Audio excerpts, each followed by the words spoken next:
Menjadi seorang driver ojek online, menurutku salah satu pekerjaan yang mulia. Selama 24 jam, hadir untuk memenuhi keperluan konsumen.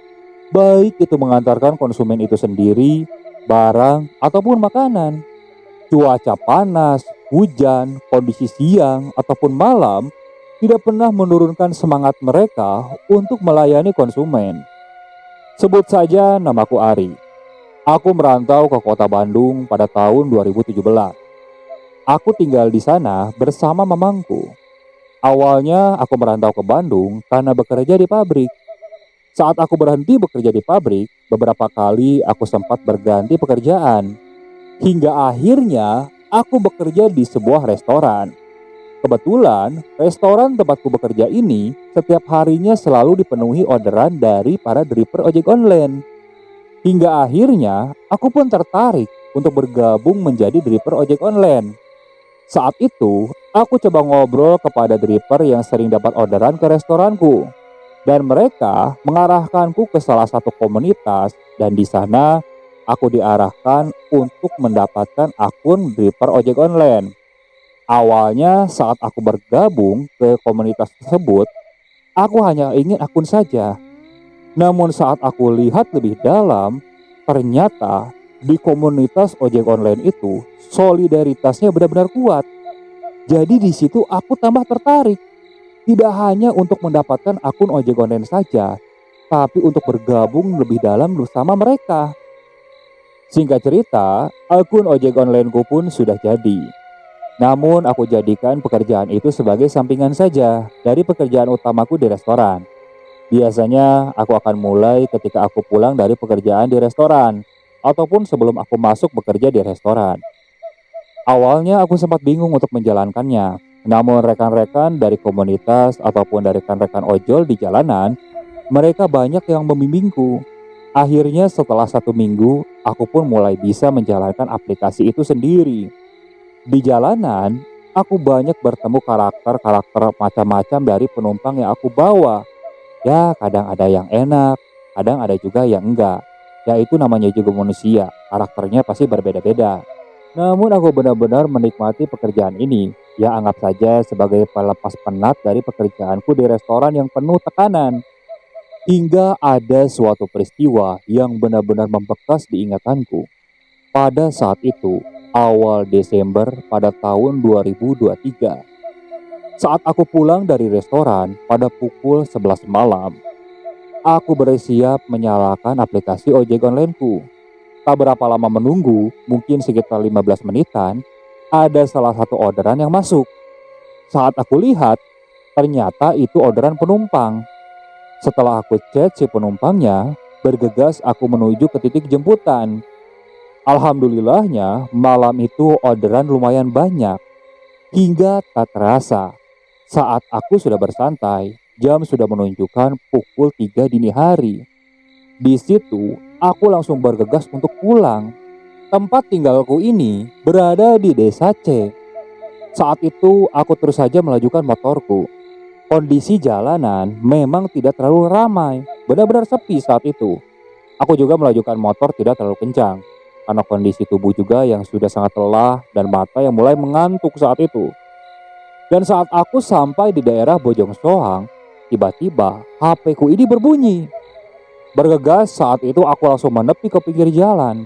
Dan saat aku lihat, ternyata ada orderan yang masuk. Aku lupa mematikan aplikasi ojek onlineku. Di situ aku lihat lebih detail ordernya. Ternyata orderannya adalah untuk mengantarkan penumpang. Aku lihat titik penjemputannya. Dan si penumpang ini minta dijemput di salah satu tempat pembelanjaan. Yang setauku tempat tersebut pasti sudah tutup.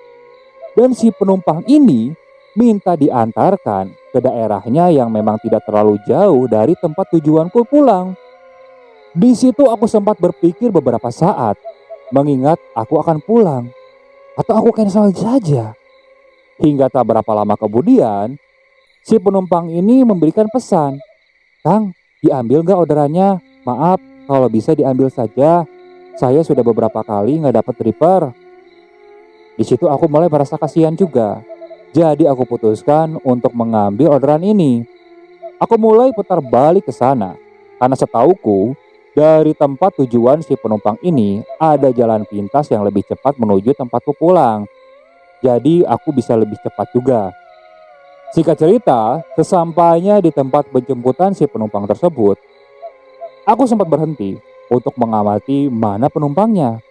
Dan saat itu aku melihat ada salah satu perempuan yang berdiri di dekat pembelanjaan tersebut.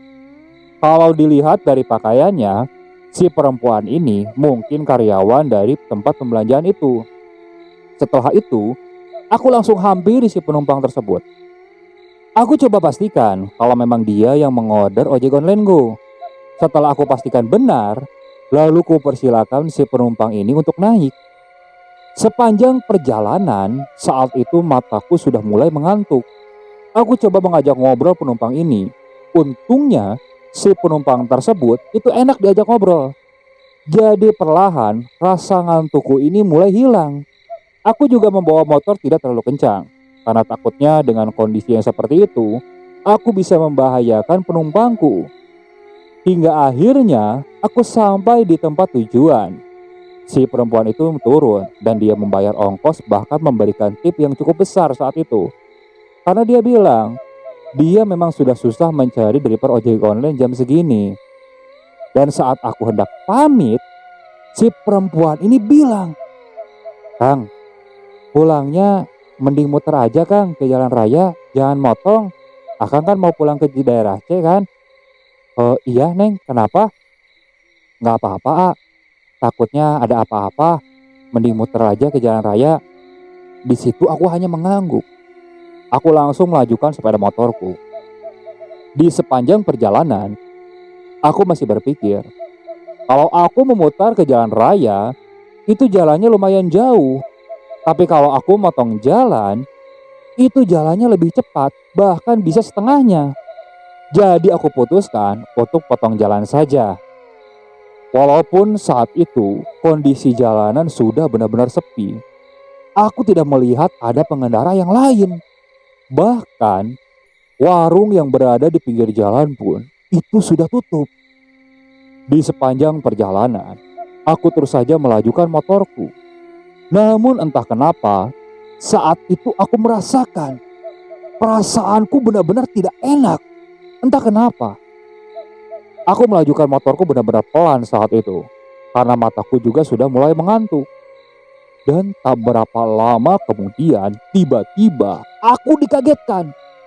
Aku melihat ada 2 ekor angsa yang tiba-tiba berdiri tepat di tengah jalan. Aku langsung memberhentikan motorku, karena posisinya kedua angsa ini benar-benar menghalangi jalan. Aku lihat sekitar. Di sekitar tempatku berdiri, itu tidak ada rumah. Hanya ada warung yang sudah tutup saat itu. Aku berpikir, ini angsa siapa? Kok malam-malam masih berkeliaran? Aku coba usir angsa itu dengan menyalakan klakson. Namun bukannya menjauh, angsa itu malah tetap menghalangi motorku dan mendekat. Di situ aku sempat bingung. Loh, akhirnya aku mundurkan dulu motorku. Dan tak berapa lama, aku langsung menghindari angsa itu dan mulai melajukan motorku. Tak jauh dari tempat aku melihat angsa tersebut, tiba-tiba dari kejauhan, jaraknya mungkin sekitar 200 meteran, ada tiang listrik di sebelah kiri. Di situ aku melihat ada seperti gulungan kain berwarna putih yang berdiri tepat di samping tiang listrik itu. Dan lampu yang ada di dekat tiang listrik itu seperti berkedap-kedip. Awalnya aku perhatikan, loh, itu apa? Aku berpikir, mungkin itu spanduk. Karena saat ini mendekati masa-masa pemilu, ya mungkin banyak orang yang akan memasang spanduk pada malam hari. Namun saat aku sudah mendekat, jaraknya mungkin sekitar 100 meteran, tiba-tiba lampu yang ada di tiang listrik itu mati. Dan gulungan kain yang berwarna putih itu langsung melompat tepat ke tengah jalan. Aku langsung kaget, dan anehnya lampu depan motorku ini langsung mati. Tapi kondisi motor masih menyala. Aku sempat kebingungan saat itu, karena kondisinya di sepanjang jalan tidak ada penerangan. Namun saat mendekat ke arah sosok putih yang berada di tengah jalan itu, tiba-tiba motorku mati. Jaraknya mungkin sekitar 30 meter lagi ke sosok tersebut. Aku perhatikan, sosok itu seperti bergoyang-goyang. Kalau memang itu spanduk yang terlempar oleh angin, kok bisa gulungan itu berdiri tegak? Aku masih perhatikan. Aku perhatikan lebih sesama. Kok ke atasnya hampir ngebentuk seperti manusia. Aku coba nyalakan motorku. Namun motorku ini mendadak tidak bisa di starter. Jadi aku turun dari motorku. Aku standar duakan coba untuk menyelah motorku. Dan saat motorku diselah, beberapa kali motorku ini susah untuk menyala. Namun akhirnya motorku ini bisa menyala. Dan di situ aku langsung kaget. Karena tepat ketika motorku menyala, lampu sorot dari motorku langsung menyinari sosok yang berada di tengah jalan itu, yang kuanggap itu spanduk. Dan ternyata sosok itu adalah sosok pocong. Aku langsung mundur ke belakang, bahkan sampai terduduk di jalan. Aku benar-benar ketakutan saat itu, karena terlihat jelas wajah dari pocong itu benar-benar rusak. Bahkan terlihat di wajahnya ini seperti ada belatung. Ditambah lagi, kepala dari pocong itu bergerak ke kiri dan kanan seolah-olah menakutiku. Aku yang terduduk di jalan sangat lemah saat itu. Kurasakan tanganku bergetar hebat. Kakiku juga lemah saat itu. Aku tidak bisa apa-apa. Aku berteriak saat itu. Namun teriakanku sepertinya tidak bisa didengar oleh orang lain. Karena di sana benar-benar sepi. Kulihat sosok pocong itu hanya berdiri. Jadi aku kumpulkan tenaga yang tersisa untuk coba bangkit. Aku coba bangkit. Aku coba naik ke motorku dengan kondisi tangan, kaki, dan badanku yang masih gemetar hebat saat itu. Aku pejamkan mataku. Di situ aku coba berdoa dengan doa yang aku bisa. Walaupun terbata-bata karena mungkin rasa takut yang benar-benar besar saat itu. Dan saat aku intip dari mataku, ternyata sosok itu sudah tidak ada. Cepat-cepat aku langsung lajukan motorku. Mungkin sekitar 2-300 meteran dari aku meninggalkan sosok pocong itu, tiba-tiba motorku ini langsung berat. Entah kenapa, seakan ada sesuatu yang mendadak naik di motorku. Bulu kuduku saat itu langsung berdiri. Aku juga merasa ngeri saat itu. Entah kenapa, tanpa sengaja mata kiriku melihat ke arah spion sebelah kiri. Dan di situ aku melihat ada seperti kain putih yang lusuh. Itu berada di samping motorku sebelah kiri. Itu duduk. Namun sepertinya dia duduk nyamping ke sebelah kiri. Di situ jantungku seperti berhenti berdetak. Aku langsung ketakutan saat itu. Untungnya dalam ketakutan seperti itu aku masih sadar. Gas aku turunkan saat itu. Jadi aku melajukan motor tidak terlalu kencang. Aku takut kalau aku melajukan motor kencang, aku kalah dengan rasa takutku malah membuatku celaka.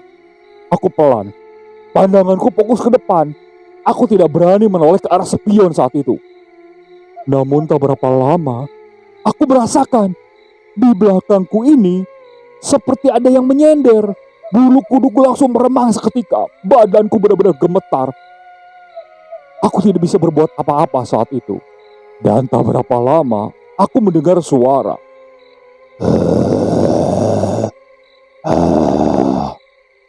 Di situ, aku benar-benar putus asa. Tak jauh dari lokasiku tersebut, aku melihat di sebelah kiri ada rumah. Jaraknya mungkin sekitar 50 meter lagi. Tanpa pikir panjang, aku langsung berhentikan motorku. Bahkan motorku geletakan. Aku langsung berlari menuju rumah tersebut tanpa berani menoleh ke belakang. Aku terus berlari hingga akhirnya aku sampai di depan rumah tersebut. Tolong, tolong, tolong. Ada mungkin sekitar 5 menit kemudian, aku melihat ada seseorang yang mengintip dari jendela. Hingga tak berapa lama orang tersebut keluar. Kenapa, Kang? Pak, Pak, tolong Pak, ada setan Pak, ada setan. Setan di mana? Itu Pak, aku menunjuk ke arah motorku. Namun saat aku melihat ke arah sana, sosok pocong itu sudah tidak ada. Orang tersebut terus memperhatikan ke arahku dan ke arah motor tersebut. Beneran Pak, saya nggak bohong Pak. Orang itu menatap tajam ke arahku. Ya sudah Kang, duduk dulu bentar. Saat itu aku masih merasakan shock. Karena aku merasa jelas saat itu. Merasakan wajah pocong itu masih terlintas di kepalaku. Benar-benar menyeramkan. Dengan rasa ketakutanku saat itu, aku terduduk di lantai di depan rumah si bapak tersebut. Hingga tak berapa lama, si bapak itu keluar sambil membawa segelas air minum. Kang, diminum dulu. Iya Pak, makasih Pak. Di situ tanpa ditanya, aku menceritakan apa yang terjadi. Si bapak itu hanya mengangguk. Ya sudah Kang, kalau pulang hati-hati aja. Lagian dari sini ke sana kok jalannya udah rame, banyak rumah-rumah. Iya Pak, terima kasih. Maaf saya ngerepotin. Setelah itu, aku diantar oleh si bapak tersebut untuk mengambil motorku yang tergeletak di pinggir jalan. Tak lupa aku juga terus berterima kasih dan meminta maaf kepada si bapak tersebut karena sudah mengganggu jam istirahatnya. Setelah itu, aku langsung melajukan motorku menuju rumah pamanku. Singkat cerita, aku sampai di sana pada pukul 4 lebih. Kebetulan, pamanku ini sudah bangun. Saat aku hendak membuka pintu, pamanku sudah berdiri tepat di depan pintu. Kamu dari mana, Ri? Habis ngojek dulu, Mang. Entah kenapa, mamangku saat itu menatap tajam ke arahku. Aku sempat aneh. Kenapa, Mang? Enggak. Kamu kalau mau masuk mandi dulu, terus jangan lupa sholat subuh. Iya, Mang. Namun saat itu, aku merasakan badanku ini benar-benar capek. Ditambah lagi, pundakku ini terasa benar-benar berat. Sungguh berat. Jadi aku mengabaikan perintah pamanku. Aku memilih masuk ke kamarku. Aku langsung merebahkan tubuhku di kasur saat itu. Bahkan jaket ojek onlineku pun belum sempat aku buka. Aku langsung merebahkan diri di kasur. Hingga tak berapa lama aku langsung terpejam. Belum lama aku terpejam, entah kenapa aku merasakan kakiku ini seperti ada yang menyentuh. Awalnya aku biarkan karena aku pikir itu kucing yang ada di rumah pamanku. Namun lama-kelamaan kok aku merasakan bentuknya ini hampir mirip seperti kaki orang yang sedang diikat. Dan dia menyentuh-nyentuh telapak kakiku. Di situ aku langsung mulai merinding kembali. Loh, ini apa? Karena penasaran, pelan-pelan aku membuka mataku. Kondisi kamar saat itu lampunya gelap, tidak menyala. Dan saat aku melihat ke arah bawah di ujung ranjang, aku melihat ada sesosok yang sudah berdiri di sana. Namun dari siluet bayangannya, aku lihat dan aku yakin itu adalah pocong. Aku lompat sambil duduk saat itu. Aku gemetar ketakutan. Walaupun kondisi gelap, dalam kepalaku masih terbayang jelas wajah menakutkan pocong tersebut. Di tengah ketakutanku, tiba-tiba si pocong itu melompat, melompat, melompat dan terus mendekat ke arahku. Aku ingin berteriak saat itu, namun suaraku tidak keluar dari tenggorokanku. Aku hanya menatap ke arah pocong itu dengan sangat ketakutan. Untungnya tak berapa lama terdengar suara azan subuh berkumandang.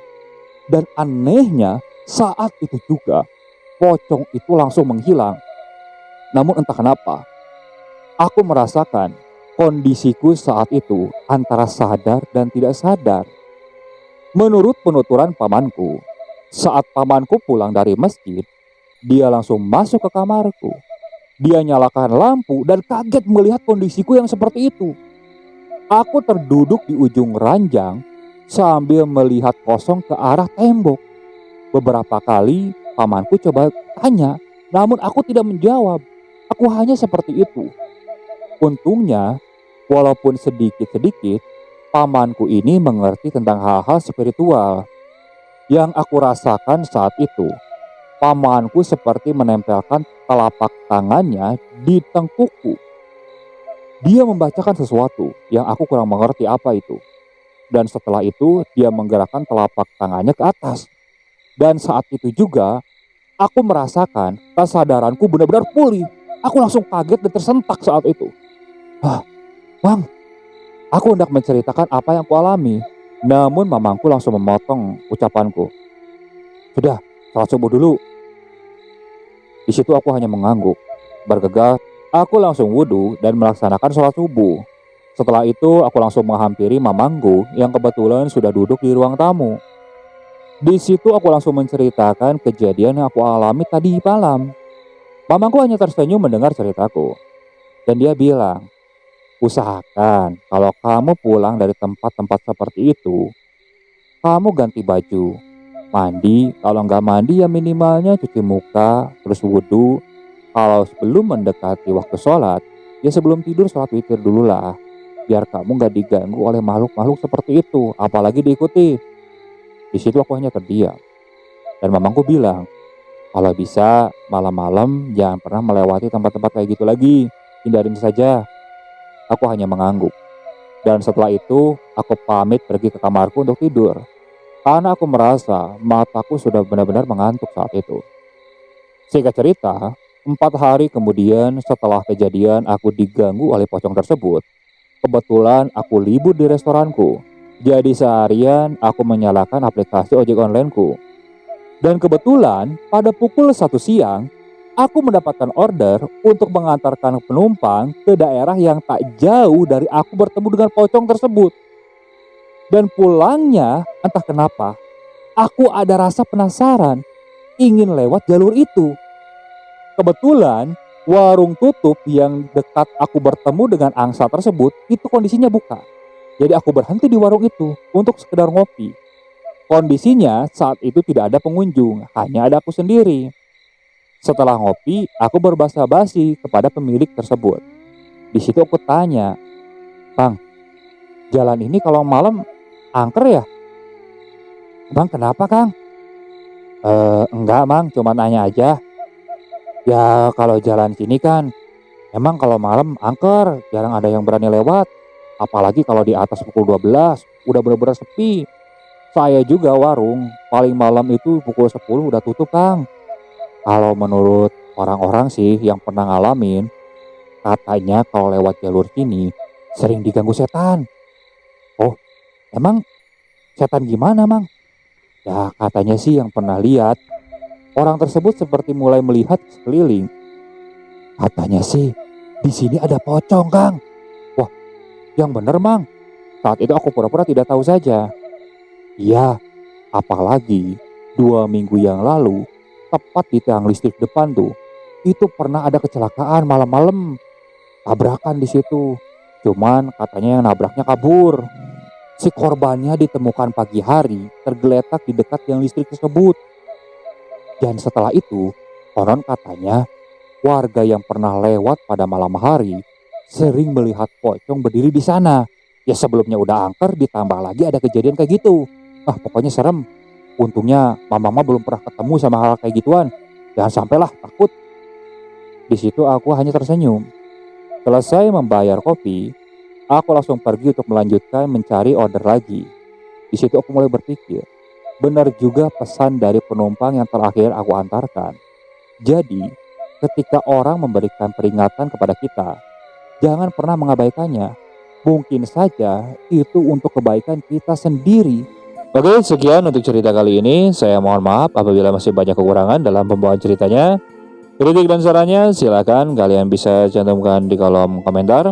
Tak lupa saya juga ucapkan terima kasih kepada narasumber yang sudah membagikan kisahnya, termasuk para penonton yang sudah mampir dan mendengarkan cerita dari channel Rentera Keramat ini.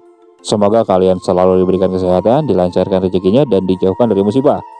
Terus ikuti cerita yang dibawakan oleh channel Rentera Keramat ini. Assalamualaikum warahmatullahi wabarakatuh.